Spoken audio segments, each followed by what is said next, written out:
मुझको पिला दे इश्क का जाम, तू आका और मैं हूँ गुलाम। जोरे बोलो ना, जोरे होगे ना सुभान अल्लाह।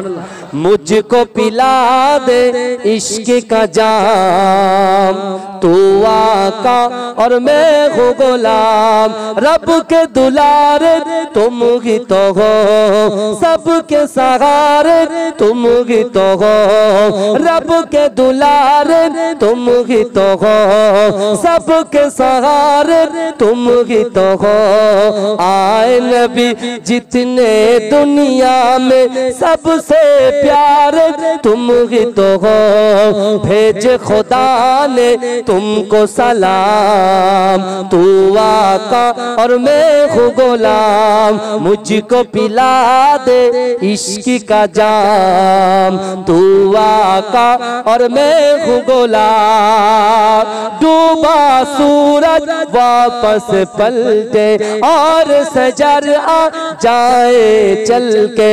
डूबा सूरज वापस पलटे और सजर आ जाए चल के।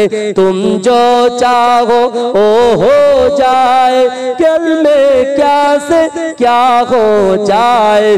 अल्लाह जाने तेरा मकाम, तू आका और मैं हूँ गुलाम। मुझको पिला दे इश्क का जाम, तू आका और मैं हूँ गुलाम। सिदरा पे जाके प्यार नबी से, बुलबुल सिदरा बोल नबी से। सिदरा पे जाके प्यार नबी से, बुलबुल सिदरा बोल नबी से। आगे गए तो जल जाओगे, आप अकेले जागे यहाँ से। हर से बरी पे तेरा कयाम, तू आका और मैं हूँ गुलाम। मुझको पिला दे इश्क का जाम, तू आका और मैं हूँ गुलाम। अल्लाहुम्मा सल्ले अला। এসেছো একা যাবে একা, কেউ তো সাথে যাবে না। কবর মাঝে থাকবে একা, সঙ্গী রবে না গো। কবর মাঝে থাকবে একা, সঙ্গী রবে না। এসেছো একা যাবে একা, কেউ তো সাথে যাবে না। কবর মাঝে থাকবে একা, সঙ্গী রবে না গো। কবর মাঝে থাকবে একা, সঙ্গে যাবে না। সাথে যাবেন আমল নামা, আর তো কিছুই রবে না। সাথে যাবে আমল নামা, আর তো কিছুই রবে না।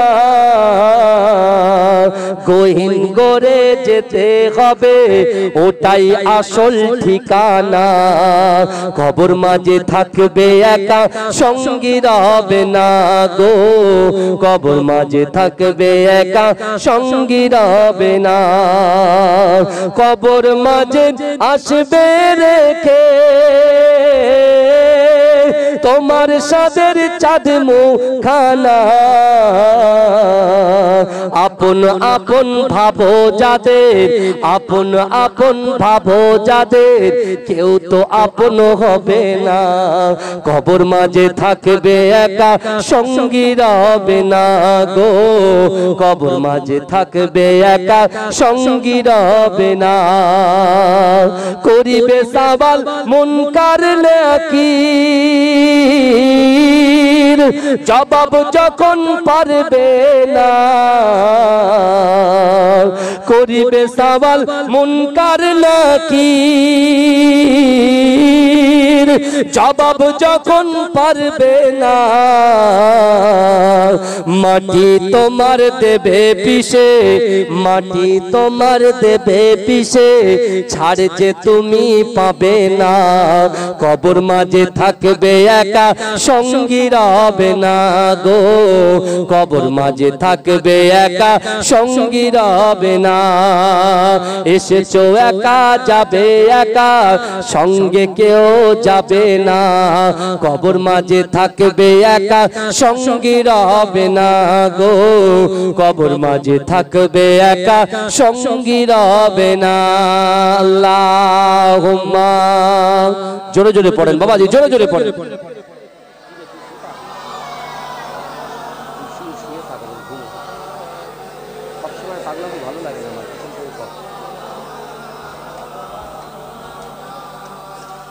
আমার বাবাজিরা ভাইরা ভালো করে বোঝার চেষ্টা করেন আল্লাহর কোরআন বলছে বান্দা ওয়াসারিউ ইলা মাগফিরাতিম মির রাব্বিকুম ওয়া জান্নাতিন আরদুহাস সামাওয়াতু ওয়াল আরদ উইদ্দাত লিল মুত্তাকিন জোরে বলুন না সুবহান এই জোরে বলা যাবে না আপনি বন্ধুত্ব করেছেন মোবাইলের সঙ্গে আপনি বন্ধুত্ব করেছেন ইউটিউবের সঙ্গে আপনি বন্ধুত্ব করেছেন ফেসবুকের সঙ্গে আপনি বন্ধুত্ব করেছেন গায়ের কওমের সঙ্গে কেউ কাজে আসবে না আপনার বন্ধুত্বটা যদি কোরআনের সাথে হয়ে যায় আপনার বন্ধুত্বটা যদি আল্লাহ ওয়ালাদের সাথে হয়ে যায় আপনার বন্ধুত্বটা যদি নামাজের পার্টির সাথে হয়ে যায় বিশ্বনবী 1000 বছর আগে বলেছে সাহাবারা যেটা অসম্ভব তোমাদের জন্য তিনটি আমল যদি করতে পারো অসম্ভব জিনিসকে আমার আল্লাহ সম্ভব করে দেয় জোরে বলে এই জোরে বলা যাবে না আল্লাহ রাসূল সাল্লাল্লাহু আলাইহি ওয়াসাল্লামের ওই সাহাবা তালহা একদিন রাসূলুল্লাহর কাছে গিয়ে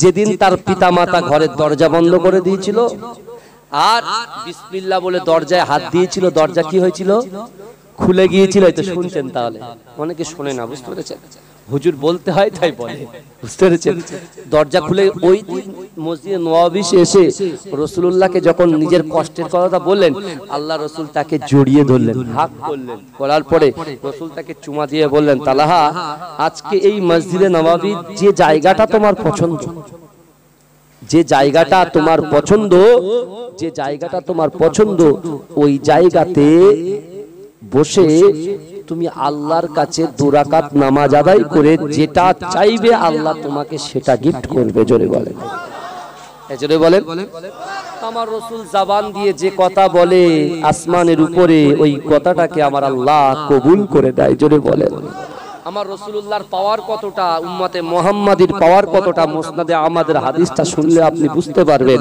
রাসূল বলছেন হুরিমাতুল জান্নাতু আলা আমবিয়াই হাত্তা আদখুলাহা দুনিয়ার জমিনে যত পয়গম্বর এসেছেন আদম থেকে নিয়ে ঈসা আলাইহিস সালাতু ওয়াস সালাম পর্যন্ত যত পয়গম্বর এসেছেন ওই সকল পয়গম্বরদের জান্নাতে যাওয়া হারাম যতক্ষণ পর্যন্ত আমি রাসূলুল্লাহ আগে দয়ার জান্নাতে না যাব এই জোরে বলবেন না বুঝতে পারলে জোরে সুবহানাল্লাহ বলতো ভালো করে বলেন সবার আগে বাপ আদম থেকে নিয়ে ঈসা আলাইহিস সালাতু ওয়াস সালাম পর্যন্ত ওই সকল নবীদের জান্নাতে যাওয়া হারাম যতক্ষণ পর্যন্ত আমার রাসূল আগে না যাবে এবারে রাসূলুল্লাহ সাহাবা দাঁড়িয়েছে কারণ রাসূলুল্লাহ তো সাফাতকারী তো সবার আগে রাসূল যদি জান্নাতে চলে যায় কারণ আল্লাহ কোরআনে বলছেন না আল্লাযীনা না'আমাল্লাহু আলাইহিম মিনান নাবিয়্যিনা ওয়াস সিদ্দীকিনা ওয়াস শুহাদাই ওয়াস সালিহিনা হাসুনা উলাইকার রাফিকা জোরে বলুন না সুবহানাল্লাহ 4 শ্রেণীর মানুষকে আল্লাহ নিয়ামত দিয়েছেন আল্লাহ চাইলে এই 4 শ্রেণীর মানুষকে জান্নাতে বিনা হিসাবে দিতে পারেন জোরে বলেন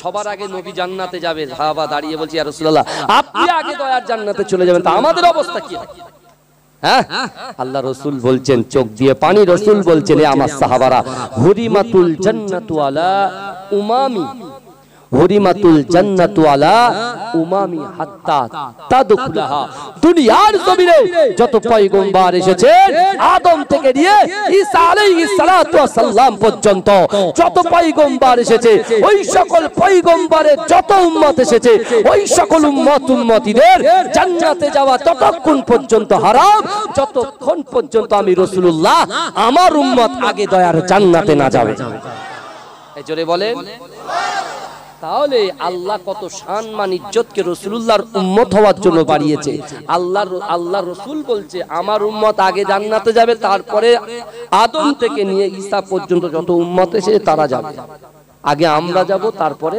অন্য অন্য নবীর উম্মতরা যাবে। কিন্তু আমরা তো নিজের পায়ে নিজে কুড়ুল মারছি। আপনি নামাজ পড়বেন না, জান্নাতে যেতে পারবেন? আপনি রোজা রাখবেন না, জান্নাতে যেতে পারবেন? আপনি পিতামাতার কষ্ট দেবেন, জান্নাতে যেতে পারবেন? আপনি মানুষের সাথে ঝগড়া করবেন, হ্যাঁ? আপনি দুনিয়ার জমিনে একটা মানুষ ভুল করেছে, ভাইয়ের হাত ধরে রয়েছে, এই শুনছেন আপনারা, হাত ধরে ভাই ভাই ক্ষমা করতে, ভাই মুখটা এরকম করবে, মুখ ওই দিকে ঘুরিয়ে রেখেছে। আর আল্লাহ কি বলছে জানেন? আল্লাহ বলছে, বান্দা দুনিয়ার জমিনের উপরে একজন ভাইয়ের কাছে দোষ করেছে, ভাই ভাইকে যদি দুনিয়ার জমিনের উপরে যদি ক্ষমা করে দেয়, আমি আল্লাহ আসমানে তাদেরকেও ক্ষমা করে দিই। এই জোরে বলেন। আর দুনিয়ার জমিনে একজন লোকের একটা গুনাহ করছে, সে খারাপ কাজ করেছে, সেই কাজ নিয়ে সারা মোড়ে মোড়ে চায়ের দোকানে, হ্যাঁ, মুসল্লি বড় বড় লেকচার মারছে। ভালো করে বুঝুন বাবাজি, খারাপ ভাববেন না। আপনি কি মনে করছেন যে গুনাহ করছে সে তো গুনাহগার হচ্ছে, তার গুনাহটা নিয়ে আপনি যখন ডিসকাস করছেন, আপনার যে প্লাস ছিল না, আপনি ফজর পড়ে এসেছেন চা খেতে, আপনার এই প্লাসটা কিন্তু মাইনাস হয়ে যাবে, আর যার মাইনাস হচ্ছিল ওর প্লাস হয়ে যাবে। তাহলে কি হলো? এই বুঝছেন আমার কথা? আপনি ফজরের নামাজ পড়ে এসে বসেছেন চায়ের দোকানে, একটা ছেলে সে লটারি, কারণ ড্রিম 11, এখন সব ছেলেরা টাকা, এখন 49 টাকা না কত 22 টাকা দিয়ে সব ড্রিম 11 একটা অ্যাপস কিনে সেখানে সব প্লেয়ার সেট করছে। এখানে আইপিএল চলছে, বাংলাদেশে অনেক খেলা টেলা চলছে বাবাজি, ভালো করে বুঝবেন। সোশ্যাল মিডিয়ার যুগ, আপনার হুজুর জানে কি করে, তো হুজুরের কাছেও তো এই মুগুরটা আছে, আপনার কাছে যেটা আছে আমার কাছেও সেটা আছে, ফোন খুললেই তো কত কিছু ছবি বেরিয়ে আসে, কথা ঠিক না বল? কিন্তু আমার বাবাজিরা ভালো করে বোঝার চেষ্টা করেন। এখন আপনি কি করলেন, একজন 1 কোটি টাকা পেয়েছে, সে তো হারাম টাকা পেয়েছে। হালাল টাকা পেয়েছে না হারাম টাকা পেয়েছে? হারাম টাকা পেয়েছে। এখন সে হারাম টাকা পেয়েছে, সে তো গুনাহগার। আপনি চায়ের দোকানে এসে ওর নিয়ে কেন আপনি ডিসকাস করবেন? আপনি আল্লাহ রাসূলের কথা বলেন, কারণ ওর ওটা মাইনাস হচ্ছে, আপনার প্লাস হয়ে এসেছে। ভালো করে বুঝবেন, মাইনাস হয়ে এসেছে।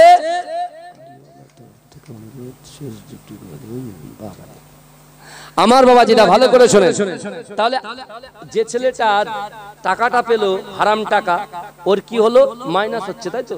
আর আপনি ফজরের নামাজ পড়ে এসে দোকানে বসেছেন, আপনি প্লাস করে বসেছেন। কিন্তু এই যে কথাটা যখন আপনি অল্টারনেট করছেন, মুখ দিয়ে ঝপঝপ কেন, মুখের তো আর লাগাম দিতে নেই, টাকা তো আমাদের খরচা হয় না। দেখবেন গাড়িতে এসি আছে, যখন গরম হচ্ছে তখন হালকা এসি চালা, আবার যখন ঠান্ডা হয়ে যাচ্ছে বলে শিগগিরই বন্ধ কর, গাড়ির তেল পুড়ে যাচ্ছে। এই জায়গায় আমার আপনার ঠিক মাইন্ড আছে, কথা ঠিক বলছি না ভুল বলছি? কিন্তু জামানের যে লাগাম দেওয়ার কথা রাসূল বলেছেন, আমাদের তো জামানের লাগাম নেই, কেন? তো পয়সা খরচা হয় না, তো ফ্রি ডায়লগ মেরে দিয়ে চলে গেলাম, বুঝতে পারছেন না? কিন্তু আপনি যে নামাজ পড়ে এসেছেন, কোরআন তেলাওয়াত করেছেন, সূরা রহমান, সূরা মুলক, সূরা ওয়াকিয়া, বুঝতে পেরেছেন, সূরা নাস, ফালাক, সব কিছু পড়ে এসে বসে ওই যে ছেলেটা গুনার কাজ করেছে, লটারি করেছে, হারাম খেয়েছে, জিনা করেছে, ওই ছেলেটা নিয়ে চর্চা করছেন, মানে আপনার নেকিটা ওর হয়ে যাবে আর ওর খারাপিটা আপনার কাছে চলে আসবে। সাবধান হয়ে যান।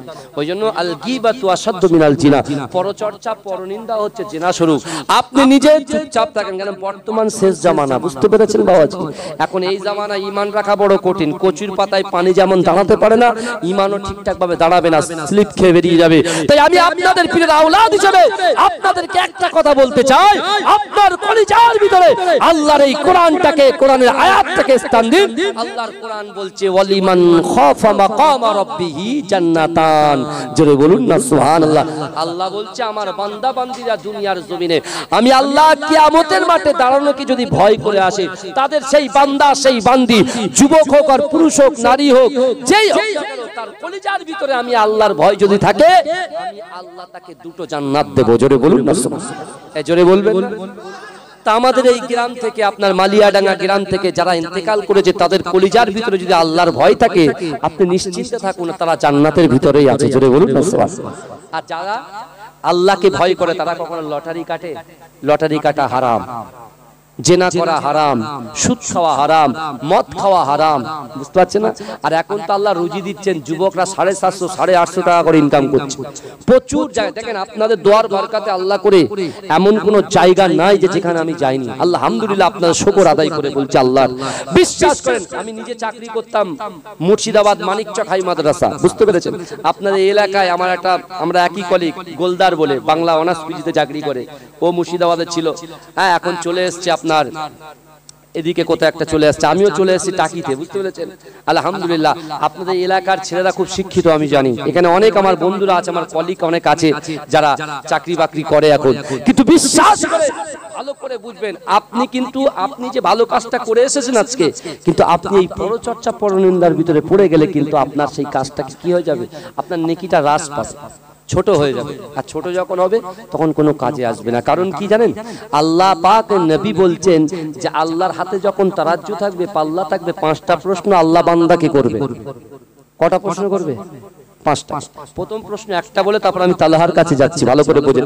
প্রথম প্রশ্ন করবে যে আল্লাহ বলে, বান্দা তোকে আমি আল্লাহ 80 বছর হায়াত দিয়েছি, 70 বছর হায়াত দিয়েছি, এই 80 বছর 70 বছর হায়াতে জিন্দেগিতে তুমি কি কাজ করেছো বলো।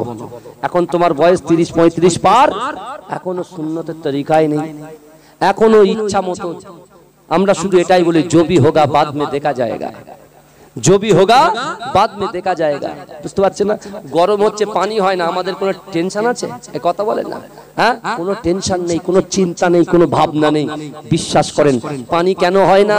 পানি এই জন্য হয় না, মানুষ নামাজ থেকে মুখ ফিরিয়ে নিয়েছে, মা বাপের ভালোবাসা থেকে মুখ ফিরিয়ে নিয়েছে, মানুষের মনে আর শান্তি নেই, শুধু অশান্তি আর অশান্তি, বাড়ির ভিতরে ঝামেলা, দ্বন্দ্ব, কেউ পারিবারিক সমস্যা, কেউ অর্থনৈতিক সমস্যা, কারো শারীরিক সমস্যা, কারোর ব্যবসায়িক সমস্যা, এই সকল সমস্যা নিয়ে পড়ে আছে। কিন্তু একবারও কি ভেবে দেখেছি আইপিএল এ কেকেআর হেরে যাচ্ছে, ওর মাথার চুল ছিঁড়ে ফেলছে, এই বুঝতে পারছেন না? রিয়াল মাদ্রিদ হেরে যাচ্ছে, বার্সেলোনা হেরে যাচ্ছে, মাথার চুল ছিঁড়ে ফেলছে। কিন্তু আজকে গতদিন ধরে, আজ 3 মাস 4 মাস 10 মাস ধরে যে বৈশাখ মাসে ঝড় হয়ে আমের বোলটোল ফাটিয়ে ফেলে দিয়ে দেয়, এখন পানি হচ্ছে না, এই চিন্তাটা করে না পানি কি করে আসবে, একবারও ভাবে না। বুঝতে পারছেন না? এদিকে প্লেয়াররা কার চোট হয়ে যাচ্ছে, ওর দিল কষ্ট খানকান হয়ে যাচ্ছে, মেসির ভক্ত হয়ে যাচ্ছে, রোনালদোর ভক্ত হয়ে যাচ্ছে, বুঝতে পারছেন, এমবাপ্পের ভক্ত হয়ে যাচ্ছে, এটা কোথায় যাবে ঠিক করতে পারছে না। কিন্তু আমার ভাইরা বিশ্বাস করো, পানি তখনই আসবে তুমি কোরআন থেকে মুখ ফিরিয়ে নিয়েছো, কোরআনের কাছে চলে এসো। তুমি নামাজ থেকে মুখ ফিরিয়ে নিয়েছো, নামাজের পাটিতে চলে আসো। মায়ের থেকে মুখ ফিরিয়ে নিয়েছো, মায়ের পাক কদমে পড়ে যাও।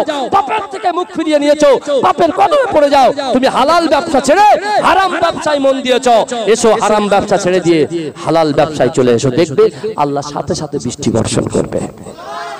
জোরে বলবেন না সুবহানাল্লাহ। কারণ আজ থেকে 1500 বছর আগে মক্কার জমিনে যখন আল্লাহ পানি বন্ধ করে দিয়েছিল, আবু জেহেল, আবু লাহাব, উতবা, শাইবা, মুগিরা, খালিদ, আবু সুফিয়ান, এদের অত্যাচারে মানুষ যখন অতিষ্ঠ, আল্লাহ বলছে তারা ফয়সালা করতে হবে। কিন্তু রাসূলুল্লাহ তখন নবুয়ত পাননি। 8 বছর বয়সে আল্লাহ পাক পানি যখন বন্ধ করে দিয়েছে, রাসূলুল্লাহর আম্মা ইন্তেকাল করেছে, বাপ ইন্তেকাল করেছে, দাদু ইন্তেকাল করেছে, চাচার হাতে যখন লালন পালন হচ্ছে, চাচার মন খারাপ, রাসূল দিল দিয়ে চাচাকে ভালোবাসে। আল্লাহ রাসূল চাচাকে বলছে, কি ব্যাপার বলেন তো চাচা, আপনার মনটা খারাপ? কারণ চাচাও জানে এই গরম তো আমরা বুঝছি এখন কি হচ্ছে, যারা বাইক নিয়ে ঘোরে, যারা এসির ভিতরে থাকে তাদের ব্যাপারটা আলাদা, বুঝতে পারছেন না? যারা বাইকে ঘোরে, যারা এই প্রখর রৌদ্রে, যারা চাষি ভাইরা চাষ করছে, তাদেরকে জিজ্ঞেস করে নিন, মামা কেমন মজা লাগছে? হ্যাঁ, পায়ের জুতোটা দেখে দেখাবে, বলে আয় কেন আয়, মজা নিচ্ছিস তোরা, বেয়াদব কোথাকারে, এই বুঝতে পারছেন না? কিন্তু বাবাজিরা বিশ্বাস করে, ভালো করে বোঝার চেষ্টা করেন। হ্যাঁ, আবু জেহেল, আবু লাহাব কাবা শরীফের পুরো গিলাফ ছিঁড়ে ফেলছে, আর কি বলছে, এ কাবা শরীফের মালিক, আপনি পানি দেন, পানি দেন, পানি দেন। আল্লাহ বলছে মাথা ঢুকে মরে যাবি তো এক ফোঁটা পানি পাবি। বুঝতে পারছেন না? এইবার পুরো মক্কার জমিন হাহাকার, মায়ের স্থানের দুধ ফুরিয়ে যাচ্ছে, বুঝতে পারছেন না, শুকিয়ে যাচ্ছে। পানির অপর নাম কি? এই কথা বলে জীবন। আমি বিরিয়ানি খেলাম, এক্ষুনি বিরিয়ানি আমরা খাবো, পানি খাবো না, বাঁচবেন আপনি? কথা বলেন না, মরে যাবেন আপনি, মরে যাবেন। আল্লাহ এত বড় নিয়ামত দিয়েছে, আল্লাহ শুকরিয়া আদায় করেছেন। এই হাত দিয়ে তো চাষ করছি আমরা, আর ওই চাষের টাকা নিয়ে আবার লটারি কাটছি, খারাপ কাজ করছি। একবারও ভেবেছেন হাত যদি আল্লাহ এক্ষুনি প্যারালাইসিস করে দেয়, আপনি চাষটা করবেন কি করে? ভেবেছেন আপনি? যে পা দিয়ে হেঁটে হেঁটে আমরা নিজের স্কুলে যাচ্ছি, কাজকর্মে যাচ্ছি, এই পা দিয়ে আমরা খারাপ জায়গায় যাচ্ছি। আল্লাহ পাক রব্বুল আলামিন এই পার বরকতে আপনার জায়গায় পৌঁছে দিয়ে রুজি দিচ্ছেন। আল্লাহ ইচ্ছা করলে এই পাটা প্যারালাইসিস করে দিতে পারে কি পারে না? তাহলে এই পা যদি প্যারালাইসিস হয়, আপনি আর ইনকাম করতে পারবেন? আপনার ইনকামে আপনার বউ, আপনার স্ত্রী, আপনার পুত্র সবাই তো খায়। একবার একটু বোঝেন, সবকিছু দেনেওয়ালার মালিক হচ্ছেন আল্লাহ। আল্লাহ শুকরিয়া আদায় করবেন না? এখন বিরিয়ানি রান্না হয়েছে, লবণ যদি দিতে ভুলে যায়, আপনারা ধুট সব ভালো হলো, বিরিয়ানিতে লবণ দিলেও ভালো খাবো না, চল ফেলে দিল, না খেয়ে চলে যান। তাহলে লবণহীন তরকারি যেমন আমাদের মুখে ভালো লাগে না, একজন ইমানদার সে ইমানদার হতে পারে না যদি তার ভিতরে নামাজ না থাকে। বুঝতে পেরেছেন? নামাজ যদি থাকে তাহলে আপনার মূল্য আছে। আল্লাহ বিবেচনা করবে যে বান্দা জিনা করেছে, হারাম খেয়েছে, কিন্তু এর ভিতরে নামাজ আছে। কেন আমি আল্লাহর কাছে বলি, আল্লাহ কোরআনে বলছেন ইয়া আইয়ুহাল্লাযীনা আমানু তুবু ইলাল্লাহি তাওবাতান নাসুহা।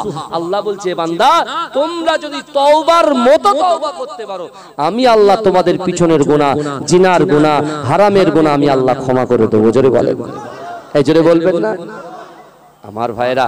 তাই আসুন আমরা নিজেদেরকে একটু পরিবর্তন করে নিই। তালাহার কথা বলছিলাম না, তালাহার শেষ পরিণতি কি হলো? আল্লাহ রাসূল বলে গিয়েছিল মসজিদে নববীতে আমি চলে যাচ্ছি, তালাহার যখন ইন্তেকাল করবে আগে আমাকে খবর দেবে। কিন্তু তালাহার পিতা মাতা সেটা করলেন না, কারণ তালাহা রাসূলকে এতটাই মহব্বত করেছিলেন, তার জীবনের থেকে বেশি মুস্তাফা জানে রহমতকে মহব্বত করেছিলেন। জোরে বলেন, জোরে বলবেন না সুবহানাল্লাহ। ইয়া নবী মুহাম্মদ, ইয়া রাসূল মুহাম্মদ, তুমি মোর সাফায়াত, তুমি মোর সাফায়াত। জোরে বলবেন না সুবহানাল্লাহ। ইয়া নবী মুহাম্মদ, ইয়া রাসূল মুহাম্মদ, তুমি মোর সাফায়াত, তুমি মোর সাফায়াত, তুমি মোর সাফায়াত, তুমি মোর সাফায়াত। পেলে দিদার একটিবার তোমাকে খোদার কসম, কলিজা খুন দিয়ে তখন ধোয়াবো তোমার কদম। ওয়াইস কুরুনি দেখেনি ভাঙে ইশকে সকল দাগাত, তুমি মোর সাফায়াত, তুমি মোর সাফায়াত। কোরআন দেখ 101, আল কোরআনে নবীর নাম, দুটি কম আল্লাহর নাম, 99 গিয়ে থাম। কোরআন দেখ 101, আল কোরআনে নবীর নাম, দুটি কম আল্লাহর নাম, 99 গিয়ে থাম। কুসুম বিঘিন দেখো ডিম, এর পাবে না কোনো সাগাত, তুমি মোর সাফায়াত, তুমি মোর সাফায়াত, তুমি মোর সাফায়াত, তুমি মোর সাফায়াত। পেলে দিদার একটিবার তোমাকে খোদার কসম, কলিজা খুন দিয়ে তখন ধোয়াবো তোমার কদম। ওয়াইস কুরুনি দেখেনি ভাঙে ইশকে সকল দাগাত, তুমি মোর সাফায়াত, তুমি মোর সাফায়াত।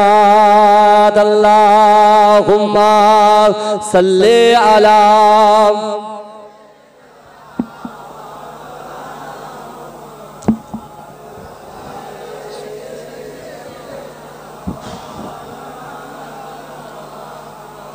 আমার বাবাজিরা ভাইরা একদম শর্ট করে দিচ্ছি।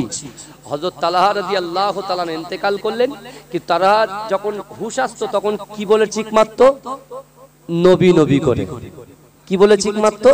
নবী নবী করে। রাসূল যখন তালহার বাড়িতে পদার্পণ করেছিলেন, পা রেখেছিলেন, আল্লাহ তার পিতামাতাকে হেদায়েত দিয়ে দিয়েছিলেন। জোরে জোরে বলবেন না? বাপ মা তালহারকে দূরে ফেলে রেখে দিয়েছিল, এবারে সেটা হয়নি, বাপ মা তাকে জড়িয়ে রেখেছে। জোরে বলুন না। তালহার হুশ যখন ফিরেছে, রাসূলুল্লাহ যে খবরটা দিয়ে গেছে তালহা তুমি এশার পরে ইন্তেকাল করবে, তালহা খুশিতে বাগে বাগ হয়ে বলছেন আমার রাসূল যে কথা বলেছে বারহাক সত্য কথা বলেছে। জোরে এখানেও তালহা পাস করে গেছে। কারণ আল্লাহ কোরআনে প্রথমে একটা আয়াত বলেছিলাম আহাসিবান নাসু আইয়ুতরাকু আইয়াকুলু আমান্না। আল্লাহ বলছে বান্দা তোমরা যারা ঈমান এনেছো তোমরা কি মনে করো আমি আল্লাহ ছেড়ে দেবো? আমরা যারা ঈমান এনেছি আমরা বলি যা ইচ্ছা তাই করব। ইচ্ছা হলে নামাজে যাব, ইচ্ছা হলে যাব না। ইচ্ছা হলে বাপ মার খিদমত করব তো করব না, ইচ্ছা হলে বাপ মার কথা শুনবো তো শুনবো না, ইচ্ছা হলো বাপ মার কথা শুনবো তো শুনবো না। বুঝতে পারছেন না? এই শুনছেন তো আপনারা নাকি? আমার ভাইরা ভালো করে বোঝার চেষ্টা করেন। তালহা বলছে আল্লাহ কোরআনে বলছেন অহুম লা ইউস্তানুন, আমি আল্লাহ পরীক্ষা করব। এখন যদি আমার কেউ বলে যে রাকিবুল তুমি এক্ষুনি ইন্তেকাল করবে, আমি শরীর তোমার ঠিকই আছে, আমি ইন্তেকাল করব মানে সব ঠিকই আছে। হ্যাঁ, তালহার মা যখন বললো যে রাসূল বলে গেছে, তালহার বাপ যখন বলল রাসূল বলে গেছে তুমি ইন্তেকাল করবে, তালহার সাথে সাথে বলছে রাসূল যেটা বলেছে বারহাক সত্য কথা বলেছে। জোরে বল। তালহার পিতামাতা বলছে বাবা তালহা তুমি খুশি হয়ে যাও, তুমি রাজি হয়ে যাও, তোমার নসিব বলে। বলে কেন? বলে তোমার নবী এসে তোমার জানাজা পড়াবে। যেই বলেছে তালহার মন খারাপ হয়ে গেছে। শুনছেন? এ চিন্তা আমাদের ওই জায়গায় পৌঁছাবে না। আপনি শুনেন, এই চিন্তাটা আমাদের ওই জায়গায়, এই সোচটা দেখেন, তালাক কি চিন্তা করছে, তালাক কি চিন্তা করছে, ভালো করে বোঝেন, তালাক চিন্তা করছেন। এটা দরুদ শরীফ পড়েন, আল্লাহুম্মা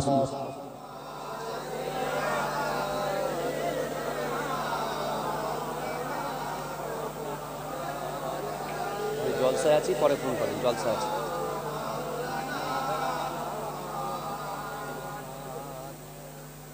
আরে দিয়ে রাখেন আমার ভাই, কারো অসুবিধা হচ্ছে না বাবু? ভালো কিয়াম করে দেবো, আর একটু বলবো আলহামদুলিল্লাহ। আরে তাকবীর দেন, নারে তাকবীর, নারে তাকবীর। এতগুলো মানুষ আপনারা বসে আছেন, এ দেখেন সত্যি কথা বলছি, মুসা আলাইহিস সালাতু ওয়াস সালামের জামানায় 280 বছর গুনাহগার, 280 বছর, আমি পুরো ব্যাখ্যায় যাব না, পুরো শুনলাম, আমি শুধু পয়েন্টটা বলছি। 280 বছরের গুনাহগারের নামাজে যে ইন্তেকাল করেছে, গ্রামের মানুষ বলছে ওর মাটি দেবো না, ওর জানাজা পড়াবো না। মুসা আলাইহিস সালাম অবাক, আল্লাহ বলছে মুসা যা গ্রামে এলান কর, তোমার এই 280 বছরের পাপী বান্দার জানাজার নামাজে যারা নামাজ পড়বে, আমি আল্লাহ বলছি তাদের জীবনের গুনাহ ক্ষমা করে দেব। তো হয়তো আমরা আজকে এসেছি, এখানে অনেক ভালো মানুষ আছে, আমি তো গুনাহগার, খাতাকা সিয়াকার, আমার থেকে আরো সুন্দর ইবাদত বندگی গুজার করনে वाला ব্যক্তি কিন্তু এখানে বসে আছে। হয়তো আল্লাহ যদি তার দোয়াটা কবুল করে নেয়, আমার আল্লাহর রাগের থেকে দয়া বেশি, কেন আল্লাহই তো পৃথিবী সৃষ্টি করেছে, বুঝতে পেরেছেন? এই দুনিয়া আল্লাহ সৃষ্টি করেছে, আমাদেরকে আল্লাহ সৃষ্টি করেছে, যিনি আল্লাহ নিয়ন্ত্রণ সবকিছু করে, আল্লাহ ইচ্ছা করলে মাফও করে দিতে পারে, কি পারে না? এই কথা বলেন না, আল্লাহ মাফ করে দিতে পারে। তা আল্লাহ রাসূল সাল্লাল্লাহু আলাইহি ওয়াসাল্লামের কথাটা যখন শুনছেন মায়ের আব্বুর কাছ থেকে, যে আল্লাহ রাসূল বলেছে তোমার জানাজা পড়াবে, তালাহা চিন্তা করছে যে না, আমি ইন্তেকাল করব, রাসূলুল্লাহকে খবর দেওয়া যাবে না। কেন যাবে না? আমি হলে বলতাম তো মাশাআল্লাহ, এক্ষুনি আল্লাহ ইন্তেকাল করে রাসূল জানাজা পড়াবেন, বিশাল ব্যাপার। কিন্তু আমার ভাই জানেরা, হে নবী পাকের উম্মত উম্মতিরা, হে নবী দিবানারা, আল্লাহর কোরআন জানিয়ে দিয়েছে বান্দা, কুল ইন কুনতুম তুহিব্বুনাল্লাহ ফাত্তাবিউনি ইউহিব্বুকুমুল্লাহ। হে যুবকেরা, আমার আল্লাহ পাক দয়ার নবীকে বলেছিলেন, হে হাবিব আপনি জানিয়ে দেন, আমি আল্লাহকে যারা ভালোবাসতে চায়, ইত্তেবা করতে চায়, মুহাব্বত করতে চায়, আমি আল্লাহকে মুহাব্বত করার আগে, ইত্তেবা করার আগে, আমার বিশ্ব নবী রাসূলুল্লাহ আপনাকে যেন মুহাব্বত করে, আপনাকে ভালোবাসে। এ যুবকেরা, ওই 18 বছরের যুবক সাহাবা মনে মনে চিন্তা করে, না না না, নবী আমার মক্কা জমিন থেকে যখন মদিনা জমিনে আসলেন, মদিনার কাফেররা মক্কাতে যেমন কাফেররা রাসূলুল্লাহকে মারার প্ল্যান করেছিল, মদিনাতেও মারার প্ল্যান করে। কিন্তু না না না, আমি তালাহা ইন্তেকাল করব, মসজিদে নববী শরীফ থেকে আল্লাহর রাসূল আমার বাড়ির দূরত্ব 3.5 কিলোমিটার দূর। আমার দয়ার নবী রাসূলুল্লাহ অন্ধকার রাতের বেলা আমার দয়ার নবী আমার জানাজা পড়াতে আসবে, কাফের বেঈমান গুলো যদি আমার রাসূলুল্লাহকে আক্রমণ করে, না না না, আমার দয়ার নবী অন্ধকার রাতে হাঁটবে, পাথর গুলো যদি আমার রাসূলুল্লাহর পায়ে ফুটে যায়, কাল কিয়ামতের মাঠেতে আমি তালাহা আল্লাহর কাছে কোনো জবাবদিহি করতে পারবো না। আল্লাহ যদি জিজ্ঞাসা করে, ও তালাহা তুমি একটাবার আমার হাবিবুল্লাহর মুহাব্বতের কথা চিন্তা করলে না?